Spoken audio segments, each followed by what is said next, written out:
Assalamualaikum, bertemu lagi dengan Bu Prima. Kali ini kita akan membahas tentang bahan ajar BIPA.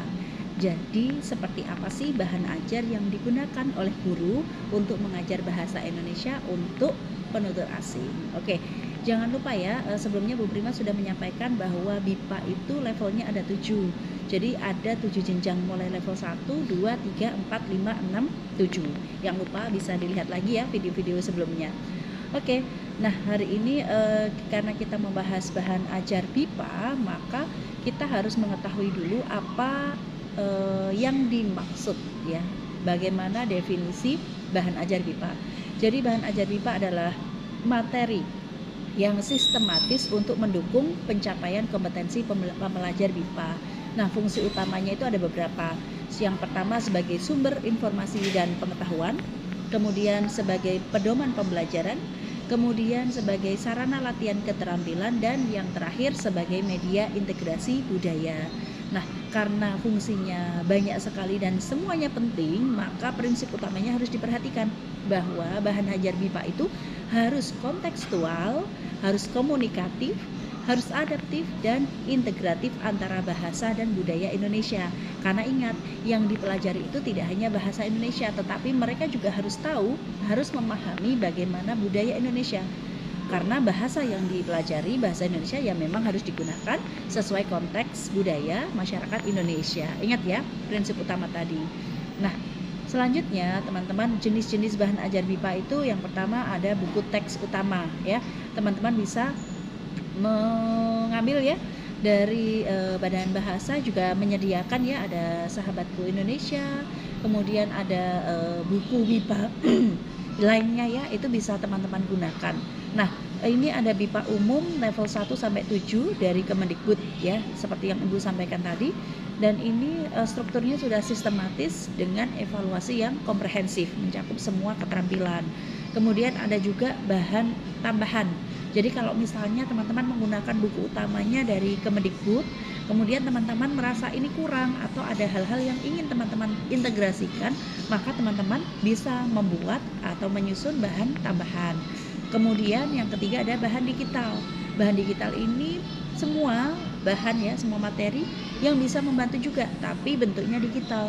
Misalnya video, podcast, aplikasi interaktif, e-modul ya, untuk keterampilan-keterampilan yang akan diajarkan. Kemudian ada juga bahan otentik. Bahan otentik ini bahan yang memang benar-benar senyatanya gitu ya, asli gitu ya, otentik. Nah, contohnya apa? Misalnya tiket ya, kemudian brosur, terus poster, terus menu, terus rekaman percakapan sehari-hari begitu ya. Nah, ini semuanya termasuk bahan otentik. Kemudian ketika pengajar itu ingin menyusun materi ajar BIPA, apa saja yang perlu dipertimbangkan? Nah, teman-teman jangan lupa ya, seperti Ibu tadi udah sampaikan bahwa BIPA itu ada level 1 sampai level 7. Maka beda level itu tentu saja dong materi ajarnya juga berbeda. Yang pertama yang perlu dipertimbangkan adalah level kemahiran. Dari pemula level 1 hingga mahir level 7. Kemudian yang kedua yang perlu dipertimbangkan juga adalah tujuan belajar. Kalau teman-teman masih ingat, pembelajar BIPA itu kan datang tujuannya macam-macam ya, beda-beda ya. Ada yang ingin belajar bahasa dan budaya Indonesia. Ada yang ingin belajar untuk persiapan melakukan bisnis di Indonesia. Ada yang ingin untuk studi, ada yang untuk wisata, ada juga yang untuk penelitian. Nah, karena macam-macam tujuan belajar ini, maka ya materi BIPA yang dikembangkan oleh pengajar itu ya harus disesuaikan.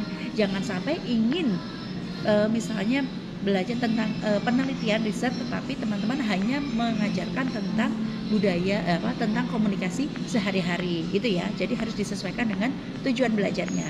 Kemudian yang ketiga itu tentang profil pembelajar. Profil pembelajar ini juga harus diperhatikan. Apa? Misalnya usianya, latar belakang bahasanya, motivasinya, kemudian kebutuhan khusus yang mereka inginkan atau mereka butuhkan ya untuk mempraktikkan atau untuk berbahasa Indonesia ini, kebutuhan khususnya untuk apa, begitu ya. Kemudian yang keempat ada aspek kebudayaan. Nah, jangan lupa mengajar BIPA tidak hanya mengajar bahasa saja, tapi juga harus mengajar tentang budaya Indonesia. Nah, maka aspek kebudayaan ini juga penting ya untuk diintegrasikan, relevan dengan budaya Indonesia tanpa bias atau stereotip ya. Itu. Kemudian yang terakhir yang perlu dipertimbangkan juga adalah prinsip pedagogis. Jadi teman-teman perhatikan, kalau sebelumnya Ibu Prima sudah membahas tentang SKL, standar kompetensi lulusan, yang memang itu kompetensi yang ingin kita capai ya untuk pembelajar BIPA kita. Maka materi yang kita kembangkan, materi ajar BIPA yang mau kita buat itu harus berorientasi pada ketercapaian SKL dan dengan menggunakan pendekatan komunikatif gitu ya. Kemudian faktor-faktor yang mempengaruhi bahan ajar BIPA itu apa saja? Latar belakang bahasa gitu ya. Penutur bahasa yang serumpun ya, punya kedekatan demografis, lebih mudah memahami kosakata Indonesia. Ini ya, misalnya yang Bu Prima pernah sebut sebelumnya, misalnya ada yang bahasa Melayu dari Malaysia begitu ya. Itu lebih mudah. Kemudian media dan teknologi, akses digital learning, e-learning ya. Kemudian aplikasi-aplikasi itu juga mempengaruhi dan bisa mempermudah gitu ya, asalkan aksesnya ada.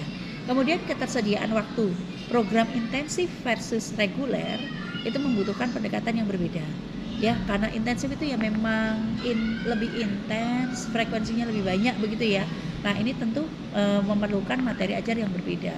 Kemudian kompetensi guru ya, kemampuan mengembangkan dan memodifikasi bahan ajar ya. Ingat ya, bahan ajar itu yang seperti apa Bu? Yang paling bagus itu apakah materi ajar materi ajar A, B, C ya, disesuaikan kelas yang akan kita ajar. Ingat ya, ini bukan masalah mana yang terbagus, tapi mana yang tepat dan sesuai kebutuhan kita gitu.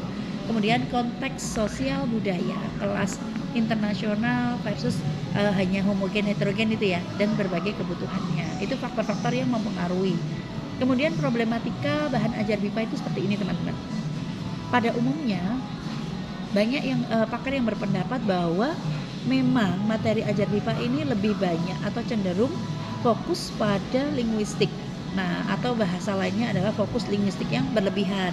Nah, terlalu menekankan tata bahasa, kurang mengintegrasikan budaya. Padahal mereka belajar bahasa ini tujuannya nanti juga akan digunakan untuk berkomunikasi dengan masyarakat Indonesia, sehingga mestinya integrasi budaya ini juga memiliki proporsi yang seimbang sesuai kebutuhannya. Kemudian kurang adaptif ya. Yang kedua, problema yang kedua adalah kurang adaptif, yakni tidak disesuaikan dengan latar belakang pembelajar yang beragam. Jadi itu memang menyebabkan materi ini dalam penerapannya di kelas ini benar-benar membutuhkan upaya guru ya untuk benar-benar menyampaikan ini sesuai konteks siswanya. Kemudian standarnya tidak seragam. Nah ini juga ya, kadang-kadang merasa bahwa pengajar BIPA itu materinya apa, tidak ada yang mewajibkan harus ini tidak ada. Nah ini istimewanya ya, tapi justru kadang-kadang menjadi problematika karena bagi pengajar pemula tentu ini akan kesulitan. Misalnya mereka akan bertanya, sebenarnya yang sejauh apa sih Bu, yang mana standarnya, materinya yang mana, sebanyak apa, begitu ya. Nah kemudian ada juga problematika keterbatasan digital. Kalau Bu Prima tadi menyampaikan bahwa materi ajar digital ini juga salah satu variasi ya, bentuk bahan ajar ya, materi ajar BIPA, tetapi kurangnya bahan ajar digital interaktif ini membuat juga kurang beragam ya tersedianya. Jadi teman-teman semakin banyak variasinya, semakin banyak modanya, maka ini juga akan mempermudah mereka, karena bisa jadi pembelajar-pembelajar ini ya bisa memanfaatkan untuk belajar mandiri gitu ya, atau bisa diulang begitu ya. Ketika mereka sudah selesai di kelas atau akan mempelajari materi tersebut, mereka bisa mengaksesnya. Kemudian keseimbangan ragam bahasa, jadi sulit menyeimbangkan bahasa baku dan ragam sehari-hari. Jadi memang yang diajarkan di kelas itu tentu saja bahasa Indonesia yang baik dan benar ya, yang formal. Tetapi jangan lupa bagi pengajar BIPA ya, teman-teman juga perlu memberikan informasi, wawasan tentang adanya ragam bahasa yang lain, sehingga teman-teman pembelajar BIPA ini misalnya di kelas itu belajar apa, ketika tidak ada lagi komplain dari pembelajar BIPA misalnya, Bu kok yang saya temui di lapangan itu bahasanya mahasiswa kok berbeda ya dari yang di kelas. Nah, itu karena kurangnya ragam bahasa yang mereka kenal, begitu ya. Oke, lalu bagaimana strategi guru dalam mengelola bahan ajar? Maka perlu seleksi dan adaptasi, menyesuaikan teksnya, gambarnya, audionya dengan tingkat kemahiran siswa. Kemudian perlu integrasi multimodal. Jadi multimoda ini memang strategi yang efektif ya teman-teman ya, karena pembelajar MIPA itu kan sangat berdiferensiasi ya, punya keberagaman ya. Maka menggabungkan teks, audio, video, dan interaksi langsung itu merupakan strategi yang tepat begitu. Jadi bisa mengakomodasi semua gaya belajar pembelajar MIPA. Kemudian kontekstualisasi, jadi mengaitkan dengan kehidupan sehari-hari mereka.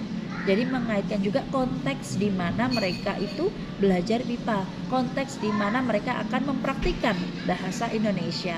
Kemudian ada translanguaging, jadi menggunakan bahasa pertama mereka untuk menjembatani pemahaman terhadap bahasa dan budaya Indonesia.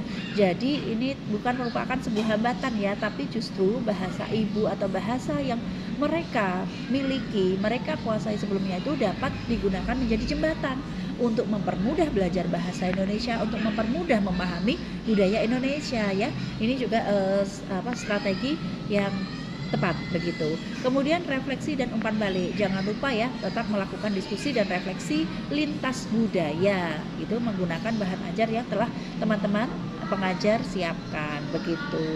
Nah, ini contoh gimana penerapannya pada level BIPA 1, 2, 3, 4, 5, 6, 7. Kalau di BIPA 1 itu gambar, kemudian gambar-gambar buah begitu ya, kemudian percakapan terkait perkenalan, salam begitu. Kemudian yang di level 2 bisa juga menggunakan brosur makanan, menu begitu ya. Kemudian teks deskriptif tentang keluarga. Kemudian MIPA 3 tentang artikel wisata, lagu-lagu yang sederhana gitu ya, yang pendek. Kemudian yang di level 4 itu bisa menggunakan berita singkat, bisa menggunakan cerita rakyat begitu ya. Kemudian di level 5 bisa menggunakan artikel opini populer, kemudian bisa menggunakan film pendek gitu. Terus di level 6 bisa menggunakan teks akademik sederhana dan pidato resmi. Dan di level 7 ya, level yang paling tinggi, teman-teman bisa menggunakan materi ajar berupa artikel jurnal, karya sastra, ataupun debat isu kontemporer begitu ya. Kesimpulannya teman-teman, bahwa bahan ajar MIPA itu bukan sekadar media latihan bahasa, tetapi sarana untuk membangun kompetensi komunikatif mereka dan mereka bisa memahami budaya Indonesia. Jadi dari segi bahasa dan budaya dapat semuanya. Kunci suksesnya apa? Guru harus cermat memilih, memodifikasi, dan menyajikan bahan ajar, dan fokus utamanya adalah sesuaikan dengan level, kebutuhan, dan konteks pembelajar begitu ya. Rasanya cukup dari Bu Prima berbicara tentang sharing tentang bahan ajar, tentang materi ajar MIPA. Selanjutnya jika teman-teman ada pertanyaan atau ada request atau ada unek-unek pengalaman, ayo kita sharing di menu komentar. Terima kasih. Assalamualaikum warahmatullahi wabarakatuh.